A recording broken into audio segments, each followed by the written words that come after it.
Analysts believe hundreds of these vehicles will be restored for frontline use. At 12:07 p.m. on September 14, 2025, the streets of Kiev trembled with anticipation. Out of the city's military yards rolled Ukraine's most powerful armored vehicles yet. The world expected the same old machines, the T-64s, T-72s, and T-80s, long familiar to the battlefield. But what emerged was something far more terrifying.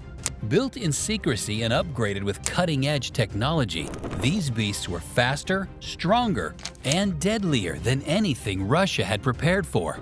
For Moscow, it was not just another delivery, it was the beginning of a new nightmare. Picture this.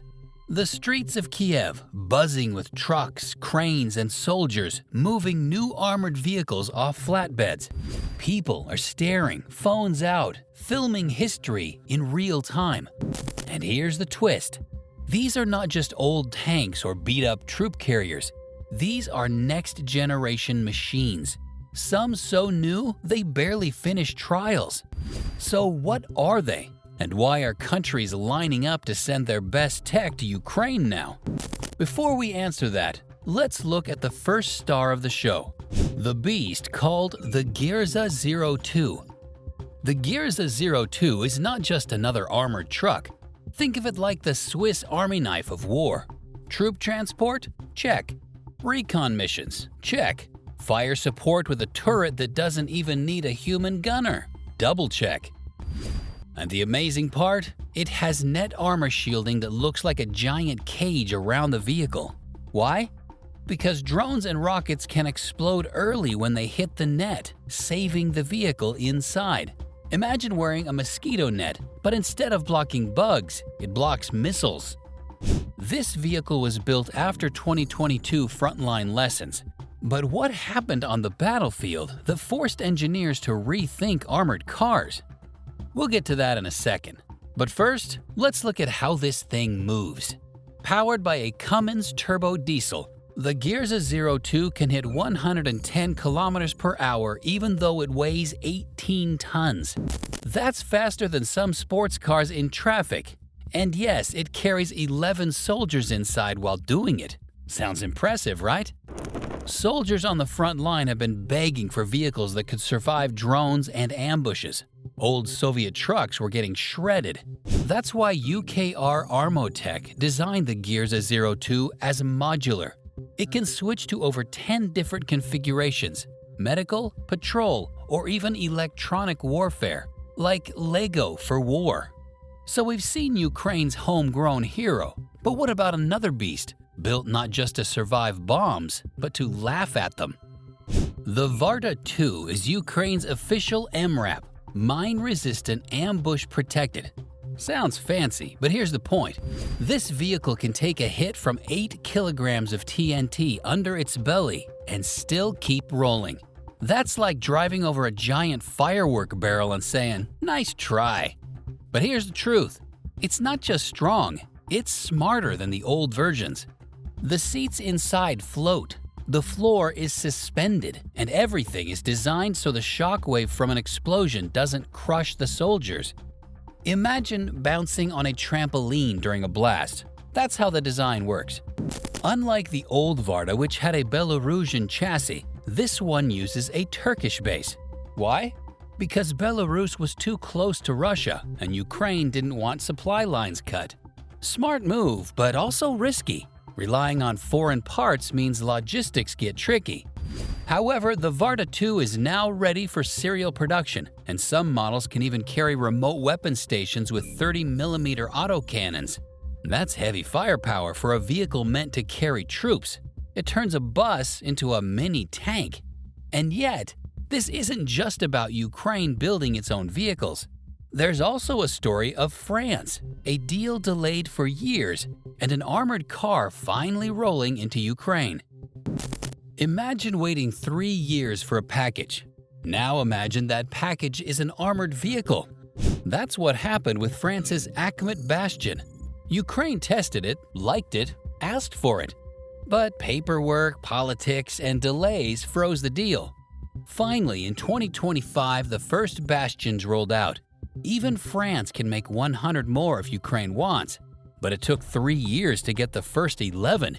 Bureaucracy moves slower than tanks. So what makes the Bastion special?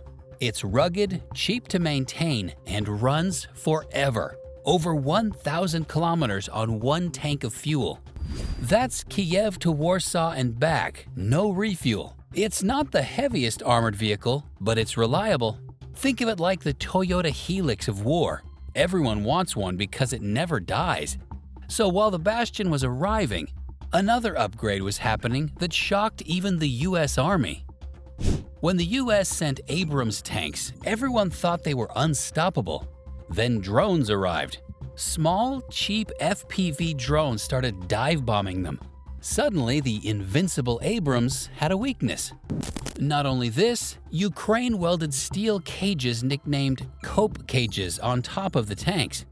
Each cost about $20,000 and could be installed in 12 hours. These cages cut drone damage by about 35%. And here's the crazy twist. The US Army noticed. They were so impressed that they added similar anti-drone ideas into the future Abrams M1A3 design. For once, battlefield hacks in Ukraine taught America what to fix in its own tanks. But tanks are only part of the story, because Ukraine is also receiving a trio of Western combat vehicles that could rewrite the battlefield script. The AMX-10RC is called a wheeled tank, though it's technically an armored car. It's fast, it's mobile, and it has a 105mm cannon that can blast through enemy armor. And the shocking detail? It has an adjustable suspension that allows it to kneel like a camel. Soldiers can tilt the whole vehicle to aim the gun at angles the turret can't reach. Imagine a car doing yoga stretches while firing shells. While the AMX-10RC is powerful, it uses special 105mm ammo not found in Ukraine's other tanks. So how will Ukraine handle the ammo puzzle? We'll get to that after we see what Germany is bringing. The Marder is a veteran. First built in the 1960s, don't let the age fool you.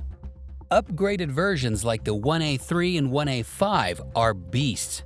They carry a 20mm cannon, machine guns, and even anti-tank missiles like the Milan. Rheinmetall has 250 Marder 1A3s just sitting in the warehouse. That's like leaving Ferraris in a garage while a war rages outside. Now Ukraine is finally tapping into that stockpile. But there's a twist. With newer models still in German service, Ukraine will likely get the older 1A3s, not the fanciest, but still strong enough to shred lighter vehicles. So if Ukraine pairs Marders with Bradleys, could they form an unstoppable armored punch? Let's find out.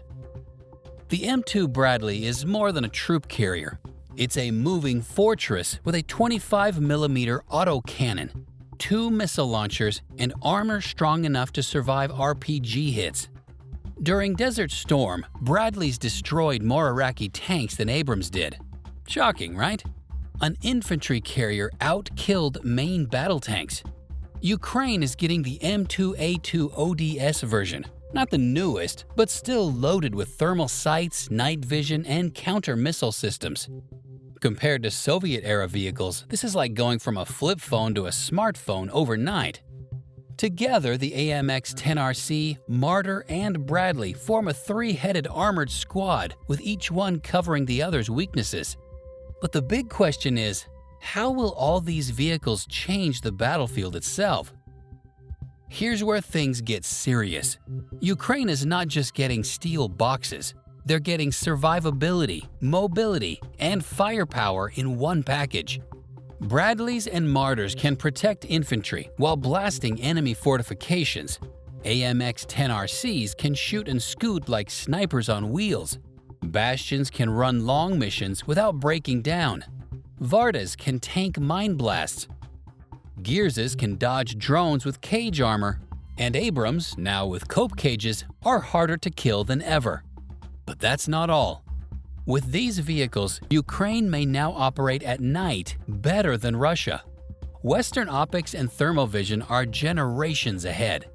Imagine Russian troops trying to fight in the dark while Ukraine's new machines see everything like daylight. So does this mean Ukraine can finally push deep into occupied territory? Well, these vehicles don't guarantee victory, but they tilt the odds. And yet, one question lingers. Will more nations follow France, Germany, and America, sending even heavier armor, like Leopards or Challenger 2s in bigger numbers? That remains unanswered, and that's what Ukraine and the world waits to see. So what do you think comes next in this war? Share your thoughts below. We'd love to hear your perspective. And if you want to keep exploring how the Ukraine-Russia conflict is unfolding, don't miss our next video where we break down another major turning point in this war.